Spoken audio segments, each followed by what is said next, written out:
ओम सजात्म स्वरूप परम गुरु शुद्ध चैतन्य स्वामी ने नमः। जे स्वरूप समझा विना पाम्यो दुख अनंत, समझाव्यू ते पद नमो श्री सद्गुरु भगवंत।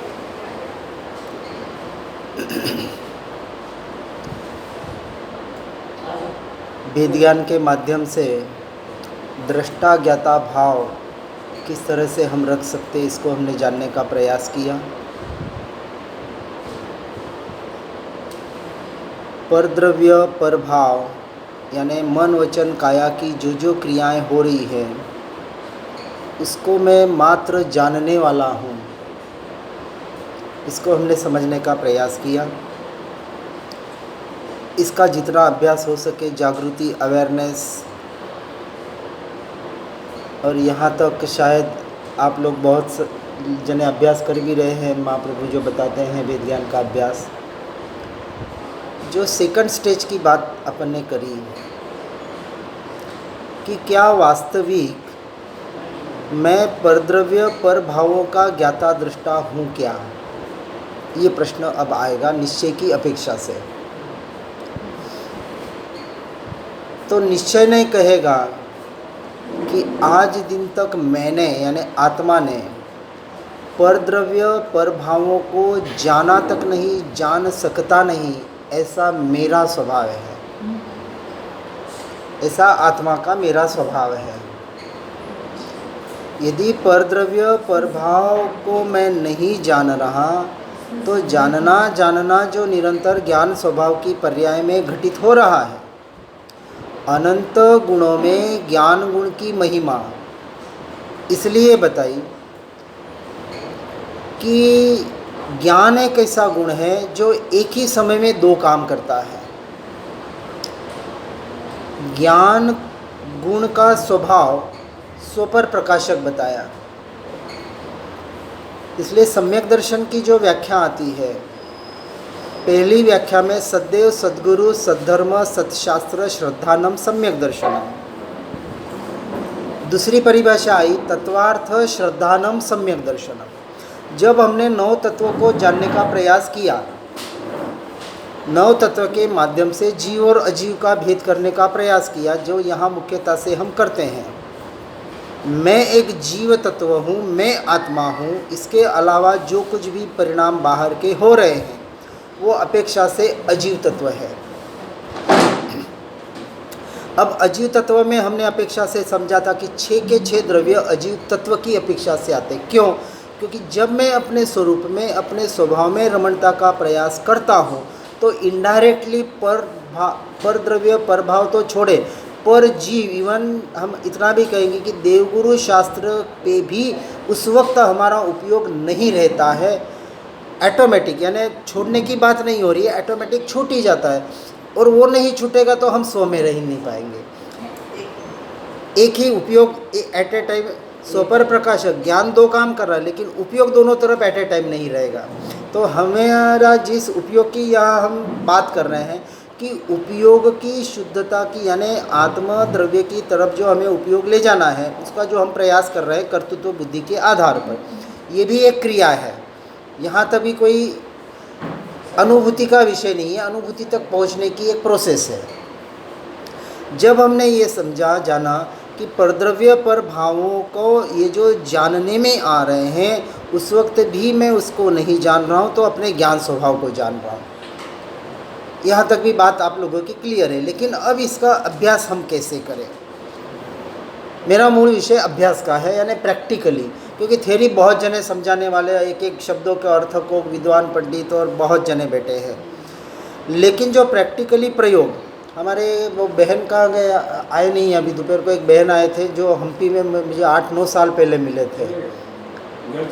हाँ, वो बाद में वो पता पड़ा, लेकिन अब 8-9 साल में भी भूल गया हूँ। तो उन्होंने मेरी जो साधना है वहाँ रह के, जो कि वो 2 दिन आपका सत्संग भी किया था आप, क्योंकि ये सारे मैंने इस देह का जो उपयोग किया है देहाध्यास छोड़ने के लिए।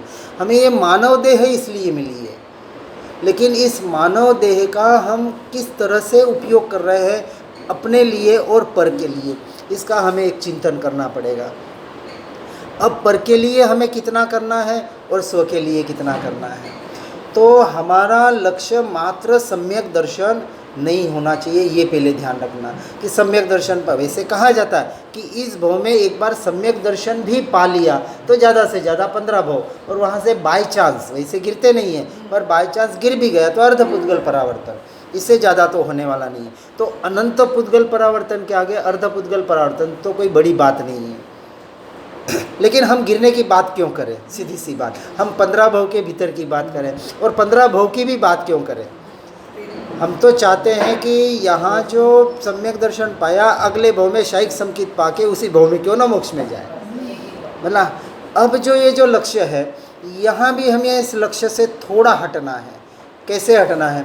हमारा लक्ष्य न तो देखो, व्यवहार और निश्चय की अपेक्षा से समझना है।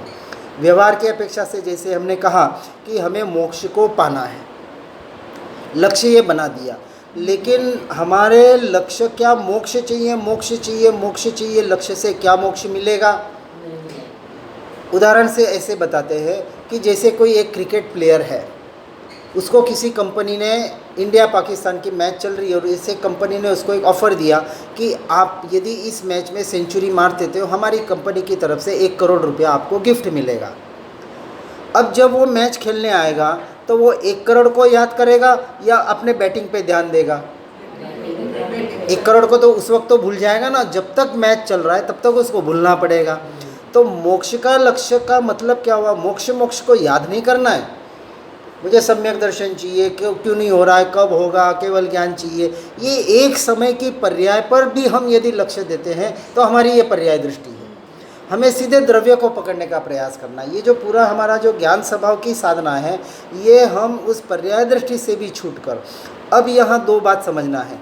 एक तो परद्रव्य परभाव, ये तो टोटल पर में चले ही गए, लेकिन आत्मा की जो स्वयं की पर्याय है, स्वयं के जो गुण भी है, जब आत्मा में जीव लीन होने का पुरुषार्थ और प्रयास करता है तब बहुत सी ऐसी अनुभूतियाँ, बहुत से ऐसे, जैसे बहुत जने कहते हैं कि ऐसा आनंद का सागर उछलता है, एक सुख की अनुभूति होती है, ऐसा कोई कुछ अनुभूति का हम प्रयास करते हैं कि ऐसा कुछ अनुभव हो जाए, ऐसा कुछ हमारे दृष्टिगोचर में आ जाए।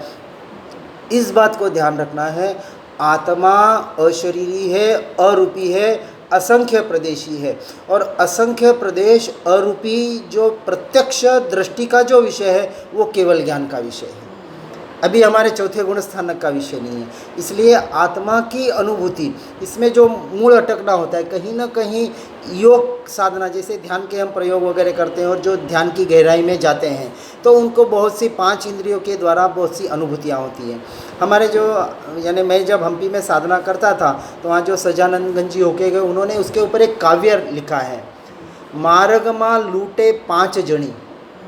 ये 5 इंद्रियां हैं ना, यानी ध्यान मार्ग की बात बता रहे हैं। हाँ, जो क्योंकि बहुत से ध्यान मार्ग की साधना करते हैं, जैसे हमारे ये भी लाडनू में जो प्रेक्षा ध्यान की भी साधना बताते हैं, तो वहाँ लोग 3-3 घंटे ऐसे बैठते हैं, ऐसी वास्तविक स्थिरता होती है, और कहती हम तो देह है नहीं है, बाहर का हमें कुछ भी पता नहीं था।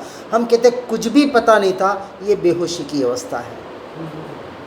समझना, 2 बात होती है, एक ज्ञान स्वभाव की जागृति सहित की वहाँ अवस्था, और एक जो शून्य की अवस्था, जो बुद्ध परंपरा में विपश्यना में वगैरह बहुत से योशो वगैरह बहुत जनों ने इस बात को बताने का प्रयास किया है।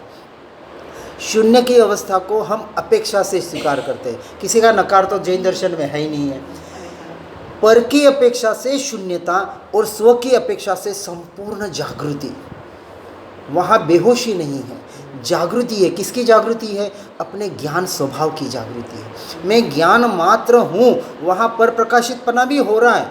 यदि पर प्रकाशितपना नहीं होता तो केवल ज्ञान में वो पर द्रव्य 3 लोक के जो पर पदार्थ है, सारे जितने भी द्रव्य है, 6 के 6 द्रव्य, तीनों काल का, कैसे जानने में आता? तो पर प्रकाशितपना भी हो रहा है, वहाँ शून्य की अवस्था नहीं है, परंतु पर प्रकाशित होते हुए भी एक समय के लिए भी अपने उपयोग को अपने ज्ञान स्वभाव से इस पररूप वहाँ प्ररूपित, मतलब करते नहीं है का मतलब होता ही नहीं है, क्योंकि उनकी साधना ही वही है। और इसी साधना को हमें करने का यहाँ से पुरुषार्थ करना है।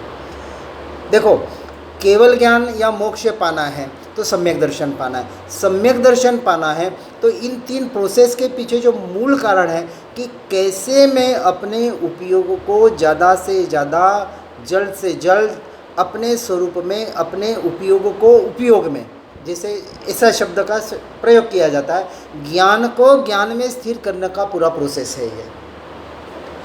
ज्ञान क्रियाभ्याम मोक्ष, ये एक सूत्र आता है। अब जनरली ज्ञान या पहली ज्ञान पछी रे क्रिया नहीं कोई ज्ञान समान रे, जो ज्ञान पंचमी की आराधना करते हैं तो ये एक स्तवन में एक वाक्य भी आता है। इस ज्ञान को, जैसे ज्ञान शास्त्रों की हम पूजा भी करते हैं ज्ञान पंचमी के दिन वगैरह, जो भी व्यवहार की विधि है, ठीक है, ओके, नो प्रॉब्लम, व्यवहार की अपेक्षा से अपनी जगह सही है। लेकिन बहुत जने जो कहते हैं ना हमें ज्ञान नहीं चढ़ता है, ज्ञान ना तो चढ़ने की बात है ना उतरने की बात है। मास्तुस मुनि को एक सूत्र याद नहीं होता था, फिर भी केवल ज्ञान को उन्होंने प्राप्त कर लिया। ज्ञान अपने स्वरूप की अनुभूति का विषय है, बाहर शास्त्रों का विषय नहीं है। बड़े बड़े शास्त्र के ज्ञानी भी निगोद में जाने की बात शास्त्रों में बताई जाती है, यानी 9 अंग 11 पूर्व तक ऐसी जो भी कुछ बात बताने आती है शास्त्रों में, तो वो भी 9वें ग्रह तक भी जाते हैं, मुनि धर्म का पालन करते हैं। जैसे कहते हैं कि मेरु शिखर भर जाओगे पात्र से, इतनी बार हमने दीक्षाएं ले ली फिर भी क्यों मोक्ष नहीं हुआ। तो कहीं ना कहीं हमारी ये जो कमी रह गई थी कि ये सब कुछ बाहर का कर लिया वो, लेकिन बाहर का करने का जो प्रयोजन था, ये जो साधन साध्य तक पहुंचाने का काम करने वाला था, उस साध्य का हमने लक्ष्य नहीं किया, यानी अपने स्वरूप का, अपने ज्ञान स्वभाव का। इस ज्ञान स्वभाव को हम अभी जानने का थोड़ा प्रयास करेंगे। ज्ञान निरंतर ज्ञान को ही जान रहा है, पहले इसका श्रद्धान करना है। आज दिन तक जैसे निश्चय का कथन है, मैंने परद्रव्य परभावों को जाना नहीं, जान सकता नहीं, इनको यानी कर्मों को, कर्मों के उदय को आज दिन तक मैंने, मुझ आत्मा ने छुआ तक नहीं, तो उनसे लेन देन तो बहुत दूर की बात है। तो मेरे कर्म मैंने बांधे, मुझे भोगने पड़ेंगे, ये सारी बातें आपको पहले अपने माइंड से निकालनी पड़ेगी। जहाँ हम देखो 4 प्रकार की बुद्धि बताई, एक मैंपना ममत्व बुद्धि, एक मेरापना यानी ममत्व, कर्तृत्व, भोक्तृत्व और मैं मेरापना, कर्ता और भोक्तापना, 4 प्रकार की बुद्धि बताई जाती है। अब इस मैं मेरापना को, अब एक बात यहाँ आती है, क्या मैं मेरापना करना अच्छा है या बुरा है। जनरली हम कहते हैं मैं मेरापना में जीव अटका हुआ है, तो क्या ये करना चाहिए या नहीं करना चाहिए, होना चाहिए या नहीं होना चाहिए। स्टार्टिंग में तो करना ही पड़ेगा। हाँ, कहाँ करना पड़ेगा। हाँ, अपेक्षा से यदि देखें तो मैं मेरापना ये भी एक भाव है, और भाव आत्मा से ही होते हैं, ये पुद्गल का स्वभाव नहीं है। तो एक स्वभाव और एक विभाव, उस विभाव से छूटने के लिए और स्वभाव में आने के लिए कुछ तो भाव करना पड़ेगा, और महत्व पूरा इसमें भावों का दिया गया है। हम जो भी क्रियाएं कर रहे हैं, जो भी शास्त्र पढ़ रहे हैं, या जो भी सूत्र बोलते हैं, जो भी इसमें, तो भावे भावना भाविये भावे दीजिए दान, भावे जिनर पूजिए भावे केवल ज्ञान, पूरा महत्व भावों का बताया है। अब इन भावों के द्वारा, अब ये तो व्यवहार का कथन हुआ, अब दूसरी तरफ निश्चय क्या कहता है, थोड़ा जम्बलिंग होता है बहुत बार कि व्यवहार एक बात कर रहा है, निश्चय दूसरी बात कर रहा है। निश्चय कह रहा है आत्मा में तो संपूर्णतः भावों का अभाव है।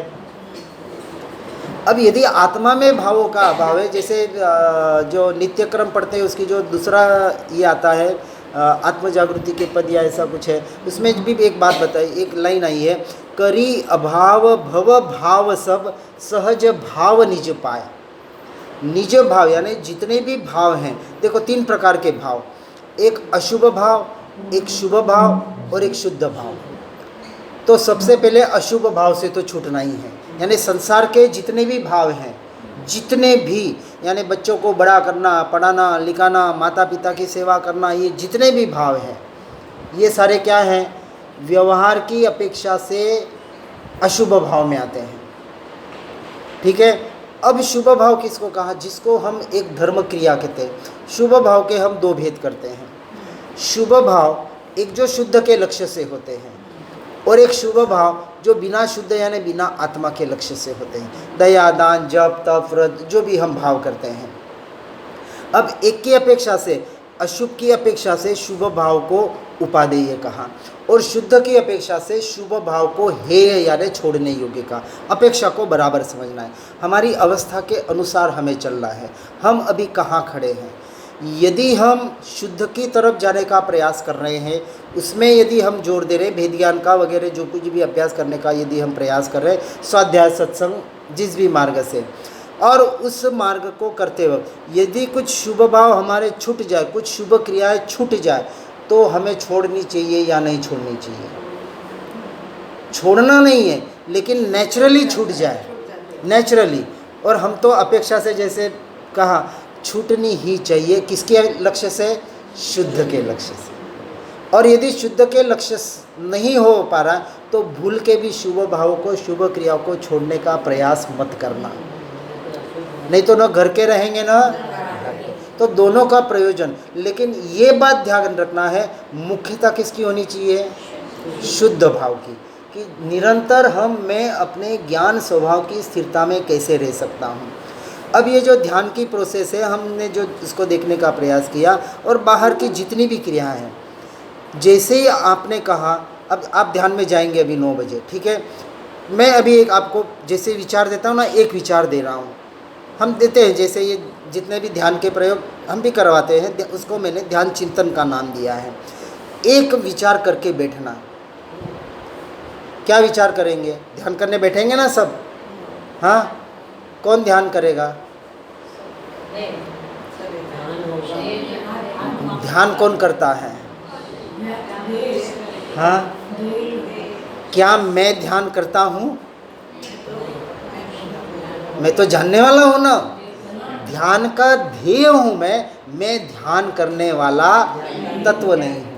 इस शरीर को ध्यान करने के लिए बिठा रहा हूँ, मैं मात्र जानने वाला हूँ। इतना सा चिंतन करके फिर आप ध्यान में बैठना। बात आई समझ में?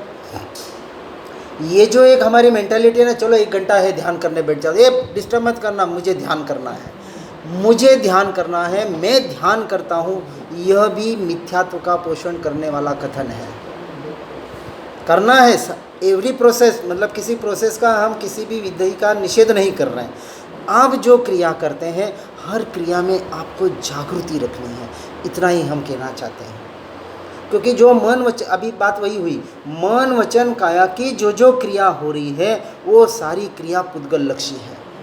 और पुद्गल के लक्ष्य से जो भी अनुभूतियाँ होगी 5 इंद्रियों से, चाहे कोई घंटनाद हो, कोई अंतर्ध्वनि हो, चाहे आँखों के सामने कोई दिव्य प्रकाश दिखाई दे, कोई दिव्य सुगंधी आ जाए, या मुंह में वो सुधारस का प्रयोग कराते हैं ऐसी कोई मिठास आ जाए, या शरीर हल्का फुल्का होकर, बहुत सी प्रोसेस ध्यान की क्रिया में होती है, उसका कोई निषेध नहीं है।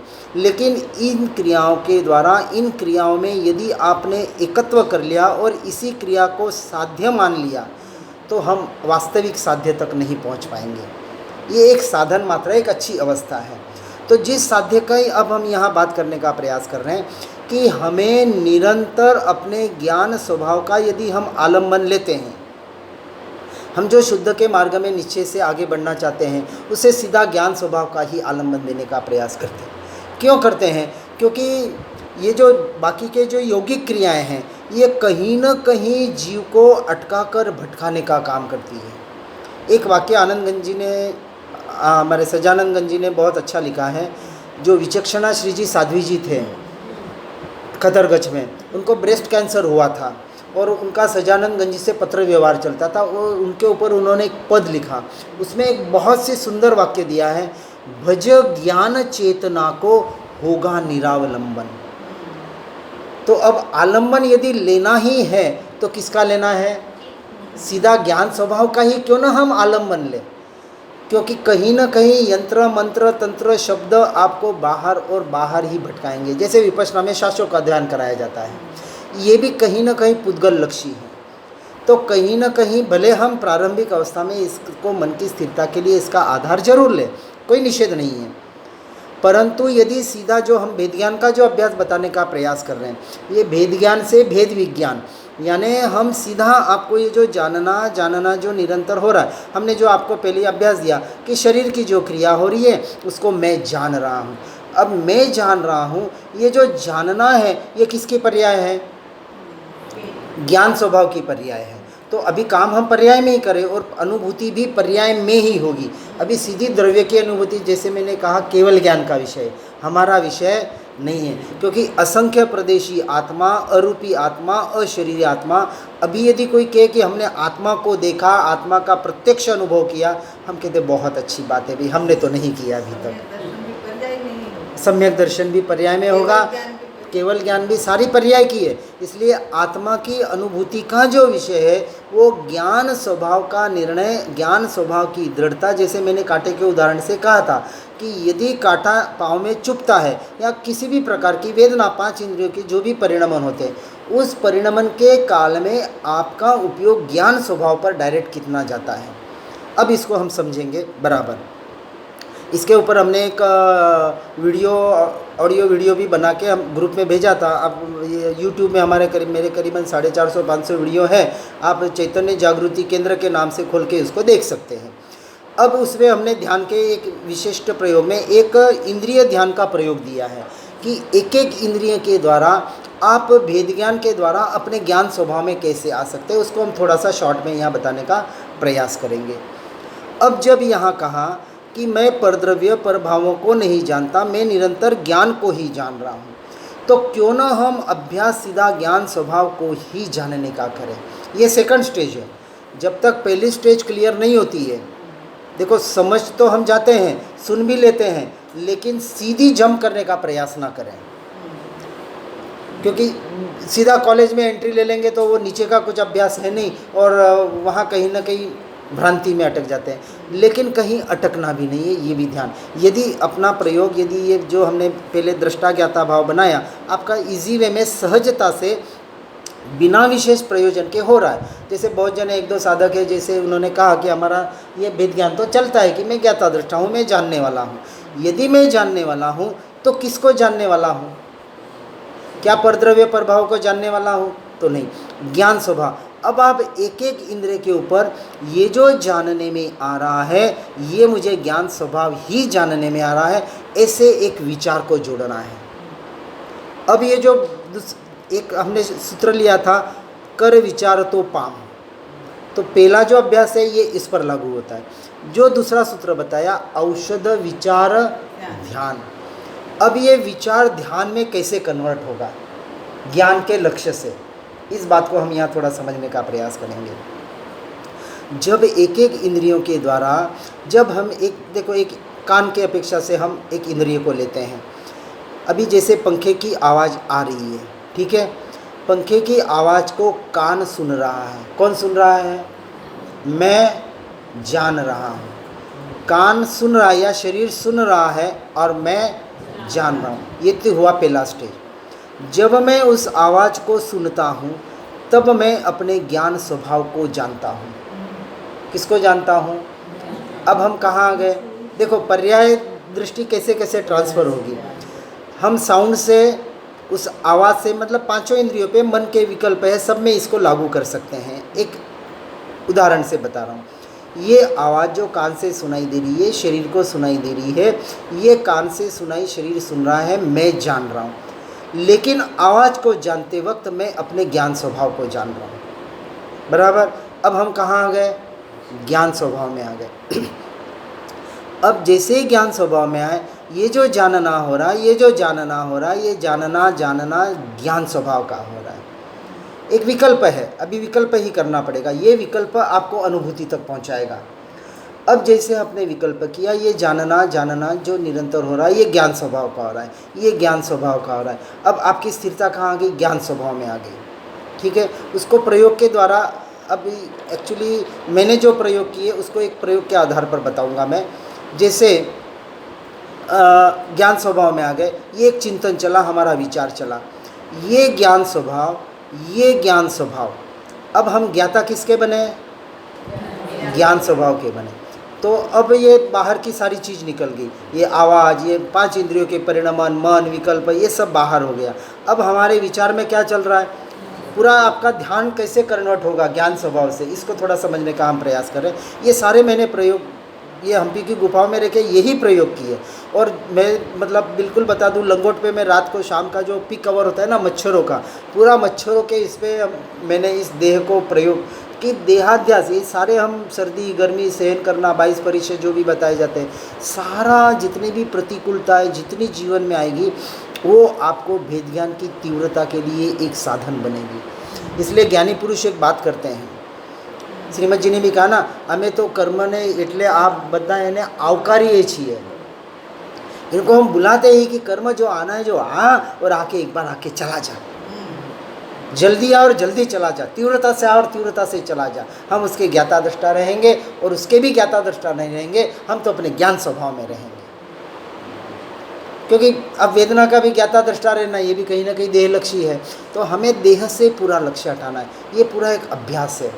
और ये अभ्यास के लिए कहीं ना कहीं एकांत साधना या इस प्रकार की प्रतिकूलताएं होती है ना, उस वक्त ये अभ्यास बहुत तीव्रता से होते हैं। इसलिए प्रतिकूलता अध्यात्म की जननी है, हम ऐसा कहते हैं। जितनी प्रतिकूलता ज़्यादा, और यदि आप इस मार्ग से जुड़े हैं उतना आप वहाँ अच्छी तरह से भेद ज्ञान करके अपने स्वभाव रमणता से एक अपनी आनंद का स्वाद ले सकते हैं। अब ये जो ज्ञान स्वभाव, ये ज्ञान ये ज्ञान ये ज्ञान, क्या ज्ञान एक ही गुण है आत्मा का? अपेक्षा से कहा आत्मा ही ज्ञान है, ज्ञान ही आत्मा, ये एक अपेक्षा का कथन हुआ। लेकिन आत्मा तो अनंत गुण से भरा हुआ है। ये ज्ञान जो अनंत गुणों के साथ रहा हुआ है, ये अब विचार की धारा ऐसे चलेगी। क्या चली? पहले तो हम बाहर से ज्ञाता दृष्टा थे, अब बाहर का पूरा छूट गया। ये जो जानना हो रहा है इंद्रियों की धारा, ये वास्तविक ज्ञान स्वभाव का ही हो रहा है, इसका हमने स्वीकार किया। अभी भले कुछ नहीं हो रहा है, लेकिन विकल्प से हमने उसका स्वीकार किया कि ये जो जानना हो रहा है ये ज्ञान स्वभाव का हो रहा है। ये जो ज्ञान स्वभाव जो अनंत गुणों के साथ रहा हुआ है, जैसे हम कहते हैं कि मैं सुन रहा हूँ, बोलने में क्या आता है? मैं सुन रहा हूँ। कौन सुनता है? कान सुन रहा है। तो बीच में कान आ गया, हम बोलते नहीं हैं, बोला सिर्फ दो शब्द, मैं सुन रहा हूँ। जैसे कहा मैं जान रहा हूँ, किसके द्वारा? ज्ञान स्वभाव के द्वारा। तो ये जो ज्ञान स्वभाव है जो अनंत गुणों के साथ, अब देखो ध्यान का एक प्रोसेस इसमें बताता हूँ जो मैं करता था। जैसे यहाँ आपने गोले का आज्ञा चक्र पर एक कल्पना कर ली कि यहाँ एक गोला है और उसमें डॉट डॉट करते हैं ना, अनंत गुण भरे हुए हैं, ऐसा एक प्रदेश, एक कल्पना से करना है। तो उस कल्पना को, क्योंकि प्रदेश वगैरह हमारे अभी कोई दृष्टि का विषय नहीं है, लेकिन उस स्वरूप तक पहुंचने के लिए हमने एक विकल्प खड़ा किया। अब ये जो एक प्रदेश है, ये एक प्रदेश में कितने गुण हैं? अनंत गुण हैं। तो अब हम देखो, पहले आए ज्ञान गुण में, ये जो जानना हो रहा है ये ज्ञान स्वभाव का हो रहा है। ये ज्ञान स्वभाव अनंत गुणों के साथ रहा हुआ है। अनंत गुणों के साथ रहते हुए भी ये ज्ञान गुण उस अनंत गुणों से अभेद है। अभेद है ना, जैसे कान से हम सुन रहे हैं, कान कोई बाहर निकल के कोई सुनता नहीं है, शरीर के साथ वो पूरा एकत्व किए हुए हैं। तो कान शरीर का ही एक पार्ट है, लेकिन सुनने का काम जो कान करता है वो नाक तो नहीं कर सकता। तो हर एक की अपनी अपनी क्रिया है, हर इंद्रिया अपने अपने रूप से अपना अपना काम कर रही है। एक इंद्रिय दूसरे इंद्रिय का काम नहीं कर सकती, तो एक गुण दूसरे गुण का काम नहीं कर सकता। अब ये जो ज्ञान गुण है जो निरंतर जानने का कार्य कर रहा है, जो अनंत गुणों के साथ है, और ऐसे अनंत गुण होते हुए भी जो अभेद है, तो हमने अनंत गुणों के उस घन पिंड को के एकत्व तक पहुँचे, अभेद तत्व तक पहुँचे। ऐसे अनंत गुण जो एक एक प्रदेश में है। तो अब अनंत गुणों के अभेदता से हम एक प्रदेश में पहुँचे, पूरा विकल्प चल रहा है, एक ध्यान का ही प्रोसेस चल रहा है। तो यहाँ एक हमने कल्पना कर ली और यहाँ अनंत डॉट डॉट डॉट डॉट अनंत गुण एक प्रदेश में रहे हुए हैं। तो ऐसे अनंत गुण जो एक प्रदेश में रहे हुए हैं, ऐसे असंख्य प्रदेश अब कहाँ गए? अनंत गुणों के अभेदता से एक प्रदेश में, एक प्रदेश से असंख्य प्रदेश। अब ये असंख्य प्रदेश कैसे हैं? तो असंख्य प्रदेश पूरे शरीराकार फैले हुए। ठीक है ना। अब ऐसे आप एक कल्पना कर सकते हैं कि ये गोले गोले गोले गोले गोले गोले पूरे शरीर में, यहाँ थोड़ी विपश्यना का जो जिन्होंने कोर्स किया है, मैंने किया था, तो ये विपश्यना मुझे यहाँ काम में आई। ठीक है, कहाँ हम किसका कैसा प्रयोजन करते हैं तो उसका एक आधार बनाना है। तो जो विपश्यना में सिखाया गया वो जो संवेदना, वो विपश्यना टोटल पुद्गल लक्ष्य है, पूरा सांस की ओर ये आपके, पर कहीं ना कहीं उसी का सहारा लेके हम उसी के दृष्टि को अपने आत्म प्रदेशों तक पहुंचाने का विकल्पात्मक उसका प्रयोग कर सकते हैं। तो ये भी एक ध्यान का ही प्रोसेस है। ये जो ज्ञाता दृष्टापना है, ये जो असंख्य प्रदेश है, जो शरीराकार, तो ऐसे एक कल्पना कर ली कि असंख्य प्रदेश ऐसे शरीर में पूरे शरीराकार, जहाँ जहाँ स्पर्शेंद्रिय है, जो शरीर का आकार है, उस आकार का ही आत्मा अपेक्षा से बताया गया। तो अभी हम एक कल्पना कर रहे हैं, जैसे इस शरीर पर आप हवा का गोला बना दें और उस शरीर को बाहर निकाल दें, फिर जो ये गोला बचा, ये जो घनपिंड बचा, यही एक आत्मा है और कुछ नहीं है। लेकिन उसका एक अपना अस्तित्व है, उसके अपने प्रदेश है। जैसे बात हुई थी कि निराकार होते हुए भी आत्मा का एक अपना आकार है, अपने स्व आकार में, अपने आत्म प्रदेशों में जिस जिस शरीर में जाता है, अगुरु लघुत्व उसका गुण होने की वजह से उस अनुसार उसका संकाच विस्तार हो जाता है। अब जो शरीर हमको देह मिली है, इस देह में जहाँ जहाँ ये पुद्गल के परमाणु हैं, उस हर पुद्गल के परमाणु के साथ में ये आत्मा के प्रदेश ठसाठस भरे हुए हैं। अब ऐसी एक कल्पना करें, अब ऐसे असंख्य आत्मा के प्रदेश जो शरीराकार होते हुए भी, शरीर के परमाणु परमाणु के साथ होते हुए भी, इस पुद्गल का संयोग संबंध एक क्षेत्रावगाह संबंध होते हुए भी इस पुद्गल के परमाणुओं से संपूर्णतः भिन्न हैं, न्यारे हैं, स्वतंत्र हैं। ये एक कल्पना की। अब उस कल्पना, इसका भाव भाषण करने का प्रयास करना है। अब भावों को तो कैसे जोड़ना, ये तो आपको ही भाव करना पड़ेगा, भाव तो मैं बता नहीं सकता, क्योंकि हर एक का अपना भाव। इस अपेक्षा से इसको यहाँ लेने का प्रयास करें कि ऐसा एक गोला बनाएं, ऐसा एक कोई ऐसी कल्पना करें, आपको जो भी ऐसे कोई अच्छे प्रयोग लगे, जो भी प्रयोग, लेकिन हमें ऐसे उस तत्व तक पहुँचने के लिए उसका निर्णय करना है कि ये जो असंख्य प्रदेशी, ये शरीराकार होते हुए भी, शरीर के साथ रहते हुए भी, अपेक्षा से, निश्चय की अपेक्षा से उसे ज्ञानाकार कहा। शरीराकार होते हुए भी जो ज्ञानाकार है, क्यों ज्ञानाकार है? क्योंकि ज्ञान चेतना अभी मेरी पूरी शरीर में जो फैली हुई है, जो निरंतर अनुभव करने का कार्य कर रही है। जानना कहें या अनुभव कहें, अनुभव करना, जानना, ये आत्मा का, ये मेरा स्वभाव है। देखो, दो द्रव्य है, एक पुद्गल द्रव्य है, एक जीव द्रव्य है। वेदना या जो भी पांच इंद्रियों का परिणमन हो रहा है, किस में हो रहा है? पुद्गल में हो रहा है। अनुभव कौन कर रहा है? आत्मा कर रहा है। दोनों का संयोग संबंध निमित्त नैमित्तिक संबंध है। अब दोनों का जो संबंध बन रहा है, वेदना हो रही है शरीर में, आत्मा ने उसका अनुभव किया, लेकिन आत्मा ने भाव क्या किया? वेदना मुझे हो रही है।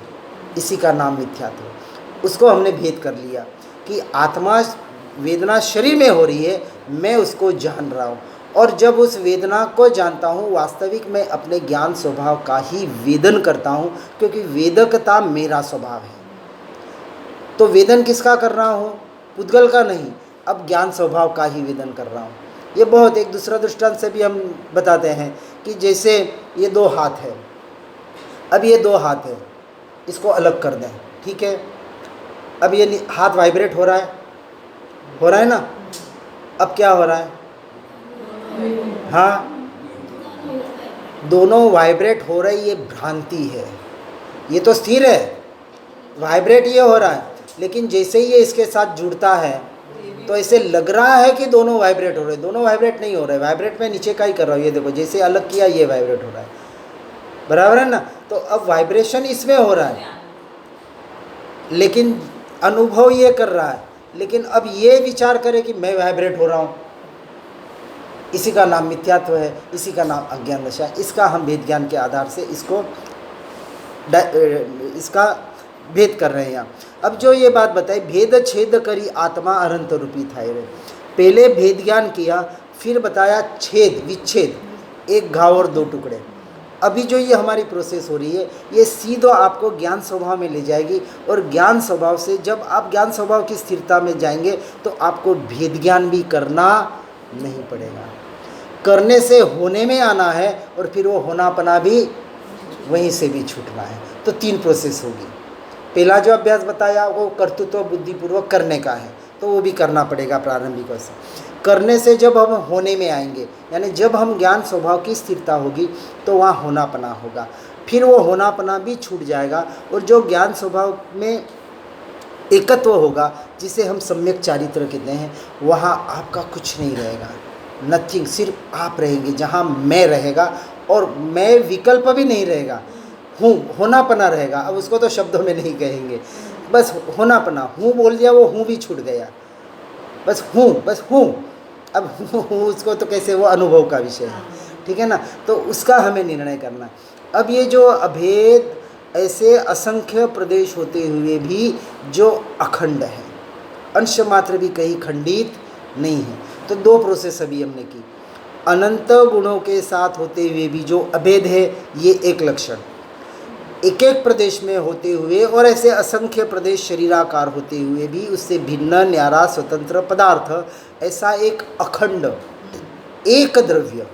अभी दृष्टि का विषय एक द्रव्य बनेगा, न तो असंख्य प्रदेश बनेंगे न अनंत गुण बनेंगे, क्योंकि वो केवल ज्ञान का विषय। उसको हमने सिर्फ श्रद्धान के आधार पर निर्णय किया, उसका श्रद्धान किया कि है, बस उसका स्वीकार। अब उसका अनुभव करने जाएंगे तो कभी नहीं होने वाला है, क्योंकि केवल ज्ञान के बाद अनुभव होगा। तो केवल ज्ञान करने के लिए तो ज्ञान स्वभाव की स्थिरता करनी पड़ेगी, तो पहले स्थिरता तो हो जाए, ठीक है। अब हम ज्ञान स्वभाव की स्थिरता की ओर आएंगे। जैसे ही कहा कि ये अभेद अखंड एक द्रव्य, ऐसा घनपिंड, यानी एक घन, जहाँ कहीं भी अवकाश, यानी कहीं भी ऐसा कोई स्पेस नहीं है कि जहाँ और कुछ भी जा सके, ऐसा परिपूर्ण तत्व, जहाँ ऐसा कहते हैं ना कि ग्लास आपकी फुल भरी है, जिसमें एक बूंद भी डाल दो तो वो ओवरफ्लो हो जाए, जहाँ एक बूंद भी जाने की जगह नहीं है, ऐसा परिपूर्ण तत्व है जहाँ से आज दिन तक कुछ निकला नहीं है, कुछ निकला नहीं है तो उसमें कुछ आने की भी ज़रूरत नहीं है। ऐसा परिपूर्ण त्रिकाली तत्व, त्रिकाली का मतलब अनादि से जैसा था वैसा हूँ और अनंत काल तक वैसा ही रहने वाला हूँ। ऐसा त्रिकाली, एक एक शब्द बोलते हुए उसका भाव भाषण करने का साथ में प्रयास करना है। पूरा एक ध्यान का ही विषय है, ये पूरा एक तत्व चिंतन चला। ऐसा अभेद अखंड एक त्रिकाली ध्रुव तत्व जो अपनी जगह से कहीं आज दिन तक हिला नहीं, हिल सकता नहीं। व्यवहार की अपेक्षा से कहा जाता है कि जीव एक गति से दूसरे गति में 84 लाख योनियों में इस जीव ने परिभ्रमण किया है।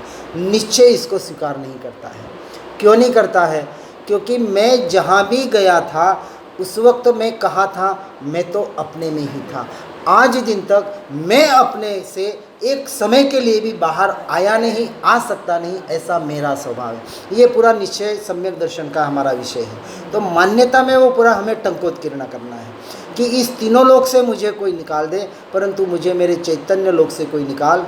ये कुछ जितना भी आप जो भी हम पढ़ते हैं सुनते हैं तो उसका यहाँ हमें तत्व चिंतन करना है। ये तत्व चिंतन के आधार पर ये जो तत्व का निर्णय हुआ, अब सबसे हटते हटते ऐसा अभेद अखंड एक त्रिकाली ध्रुव चैतन्य स्वभावी भगवान आत्मा, यही मैं, ये जो मैं की स्थिति आई। अब ये मैं आने के बाद ये जो पहले के सारे विकल्प थे वो उसमें समाहित हो गए। अब उस विकल्पों को भी भूल जाना है। अब ये जो मैं आया, इस मैं के बाद ये मैं भी निकल जाए। ये जो विकल्प आज दिन तक किए, ये विकल्प भी मेरा स्वरूप नहीं है। तो ये मेरा स्वरूप नहीं है, तो जो होनापना रह गया, अब बाकी जो रह गया सबको आउट कर दिया। अब वहाँ कुछ नहीं है, न पर द्रव्य है, न पर भाव है, न पर्याय है, न पर्याय के भेद है, न कोई अभेद अखंड, न कोई ये विचार है, न कोई विकल्प है, कुछ भी नहीं है। और जहाँ जैसे ये सारा करते उस मैं में जैसे आप स्थिर होते हैं, ये ज्ञान स्वभाव की स्थिरता अनुभूति का वहाँ एक समय में विषय बनता है। अभी एक समय में विषय बनेगा। अभी आपके अनुभूति का विषय यदि आप कहें हमें ऐसा आत्मा तो कोई नज़र में नहीं आया, अनुभूति में तो नहीं आया, कुछ भी अनुभूति में न आना, परंतु जो जानने वाले की जो अब जानने वाला जो जानने में आ रहा है, अब जानने ऊपर भी जोर नहीं है, जानने वाला जो है, प्रत्यक्ष जो द्रव्य है, वो जोर वहाँ रहे। ये भाव भाषण जो कहा, उस भाव भाषण के द्वारा वहाँ जोर देके यही मैं, वो मैं कहने के बाद उस मैं में स्थिरता का हमें प्रयास करना है। ये तो हुआ एक ध्यान चिंतन का विषय। अब आपको प्रैक्टिकली लाइफ में क्या करना है, ये एक चिंतन का विषय हुआ कि आप एक जगह बैठ के ऐसा प्रयोग एक एक इंद्रिय के द्वारा भी कर सकते हैं। अब आपको पहला अभ्यास तो हमने बता दिया, पहले उसको ही करना है।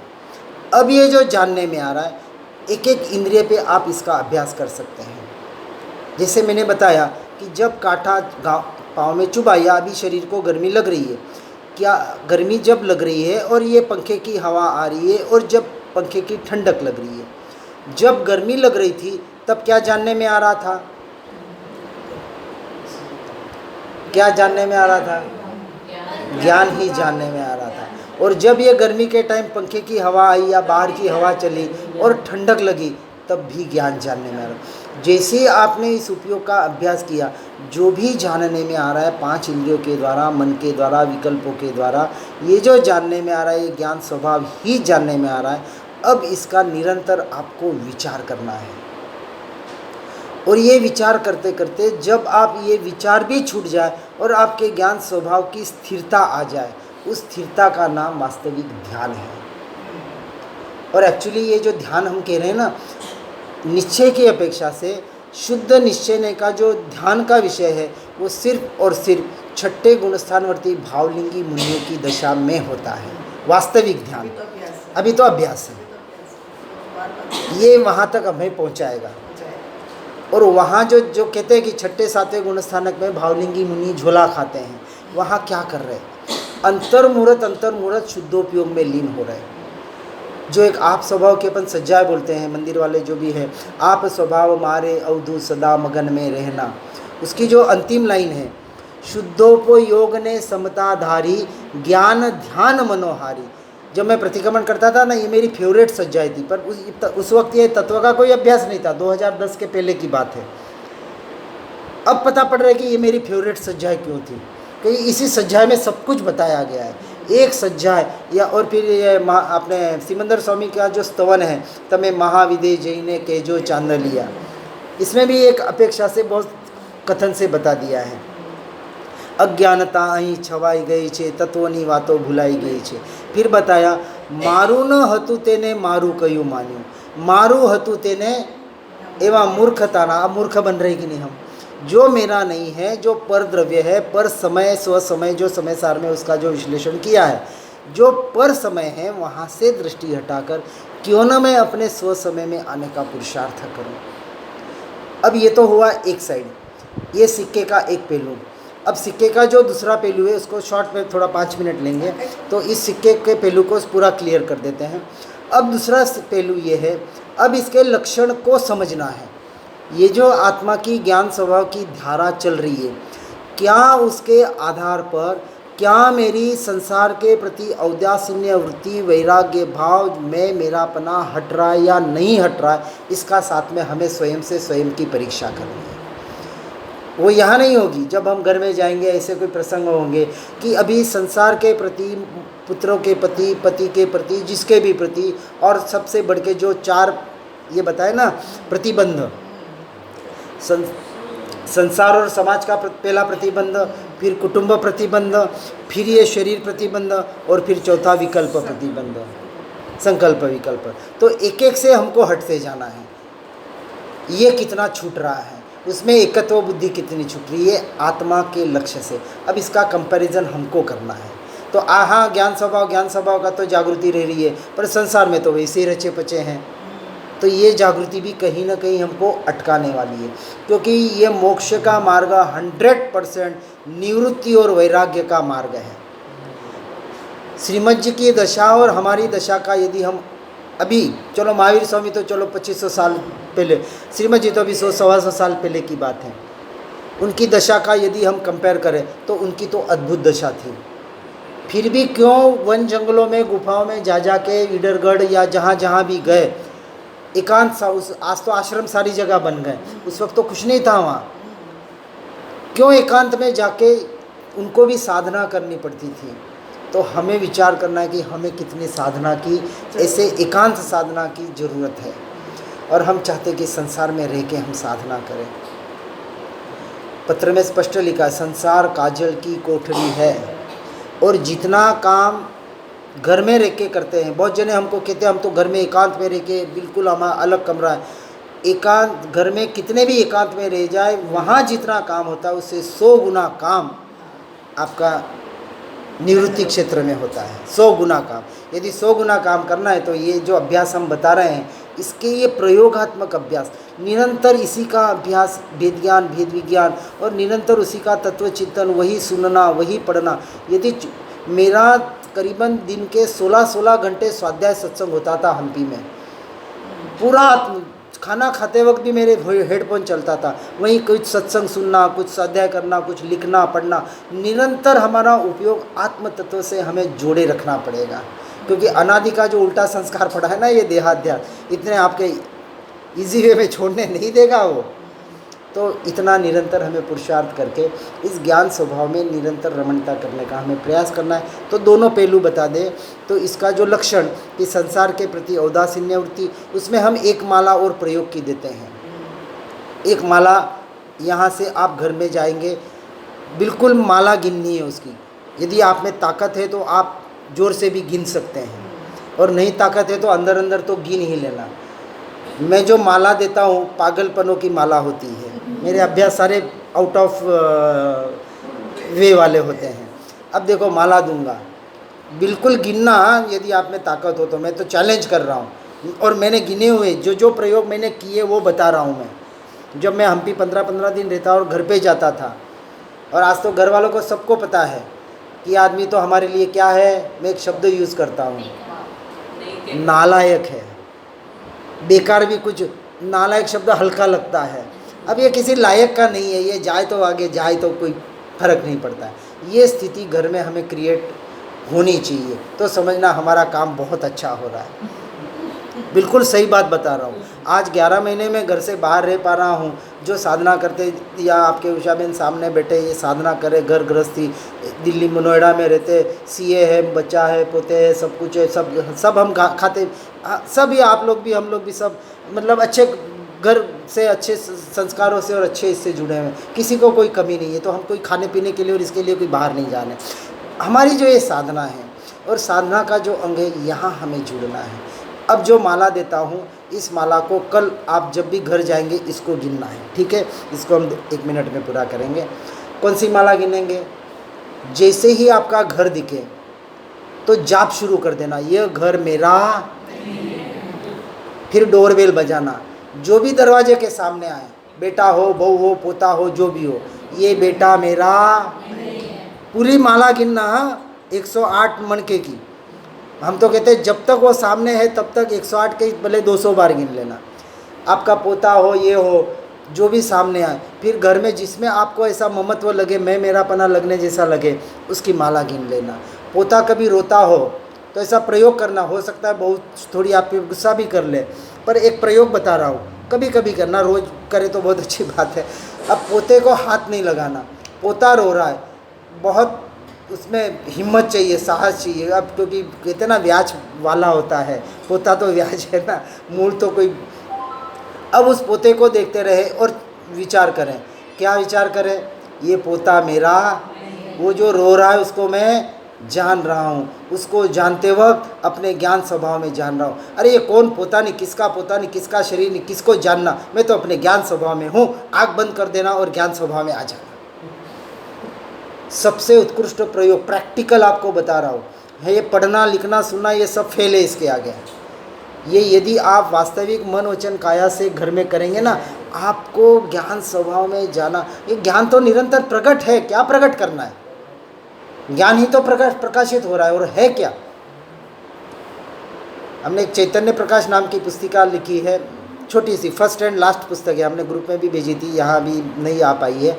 तो इसके आधार पर हमें निरंतर उस चैतन्य प्रकाश के जागृति में रहना है। सीधी सी बात यही है, निरंतर चैतन्य की ही जागृति बनी रहे। और चैतन्य की कहे, ज्ञान स्वभाव की कहे, आत्मा की कहे, जिस भी अपेक्षा से कहे, जागृति रखना, निरंतर अवेयरनेस, निरंतर उपयोग अपने ज्ञान स्वभाव में रखने का पुरुषार्थ करना, जिसको हम कहते हैं ना एन केन प्रकारेण, किसी भी अपेक्षा से, चाहे ध्यान से करे, चाहे स्वाध्याय सत्संग से करे, चाहे भक्ति मार्ग से करे, चाहे कोई भजन सुनते सुनते करे, कोई भी क्रिया हो सकती है।